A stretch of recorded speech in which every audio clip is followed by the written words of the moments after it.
आजपासून संसदेचं 3 दिवसीय विशेष अधिवेशन सुरू होत आहे। महिला आरक्षण मतदारसंघ पुनर्रचनेबाबत चर्चा होणार आहे। 107व्या घटना दुरुस्तीचं हे विधेयक मांडलं जाणार आहे। विधेयक मंजुरीसाठी सरकारचा आता कस लागणार आहे। विधेयक मंजुरीसाठी 2/3 सदस्यांचा पाठिंबा आवश्यक असतो। लोकसभा मतदारसंघाची फेररचना करून 2029ला महिलांसाठी 33% आरक्षण लागू करण्याचा निर्धार केंद्र सरकारने केलेला आहे।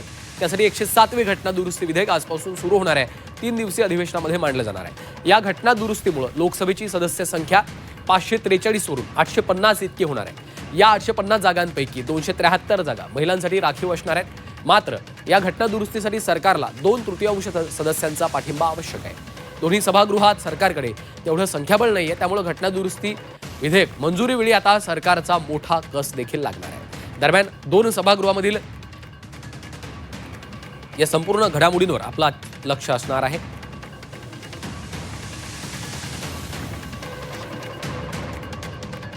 आणि थेट जाऊयात दिल्लीमधून आमच्या प्रतिनिधी उर्वशी खोना सध्या आपल्यासोबत जोडल्या गेलेल्या आहेत। उर्वशी, आजपासून 3 दिवसीय अधिवेशन सुरू होते, संसदीय अधिवेशन सुरू होते। महिला आरक्षण विधेयकासंदर्भात प्रचंड चर्चा होतीये, काय नेमकं आज घडण्याची शक्यता आहे? आपल्याला माहिती आहे हा अधिवेशन सुरू होण्याच्या पूर्वीच खूप मोठ्या प्रमाणात गोंधळ सगळ्या ठिकाणी सुरू झाला। म्हणजे नुसतं जनतेतच नव्हे, तर ज्या प्रकाराने विरोधकाने पण आवाज उचललाय त्याने सगळ्यांना हे आहे की नेमकं आज जे आहे केंद्र सरकार काय घेऊन येणार आहे आणि हे काय महिला आरक्षण बिल आहे आणि त्याचं संदर्भ डिलिमिटेशनशी कशा प्रकाराने जुडलेला आहे।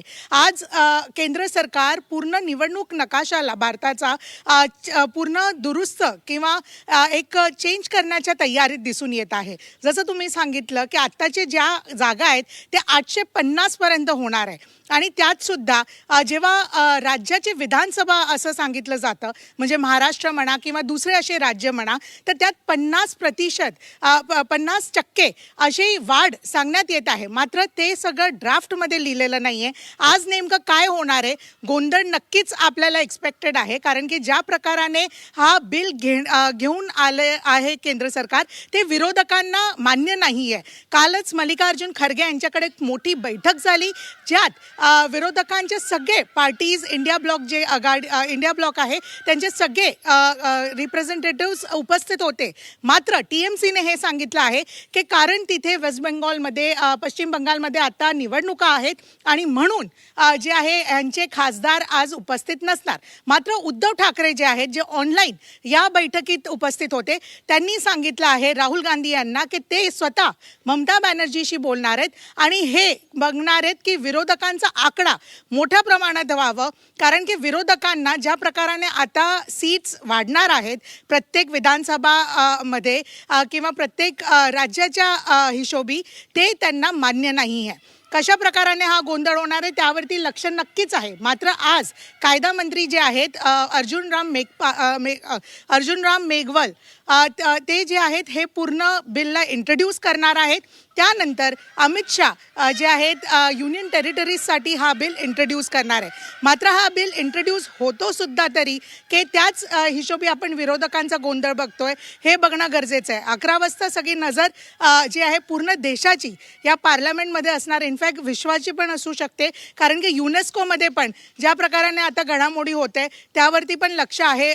भारताने ज्या प्रकाराने आता आपले चेंजेस केले आणि खास करून महिला आरक्षण जे पंतप्रधान नरेंद्र मोदी मागच्या एका आठवड्यात प्रत्येकाला पत्र लिहित आहेत, त्यावरती नेमकं काय होणार आहे हे बघणं गरजेचं आहे। विरोधकांचं एकच सांगणं आहे, त्यांचा विरोध डिलिमिटेशनला नाही आहे, त्यांचा विरोध महिला आरक्षणला नाही आहे, मात्र डिलिमिटेशनला आहे आणि त्यावरूनच हा पूर्ण गोंधळ सुरू आहे। चित्रा वाघ पण उद्धव ठाकरे यांच्या प्रियांका चतुर्वेदी जे खासदार आहेत, तसंच किशोरी पेडणेकर जे नगरसेवक आहे, त्या सगळ्यांकडून मिस्ड कॉल केलं आहे।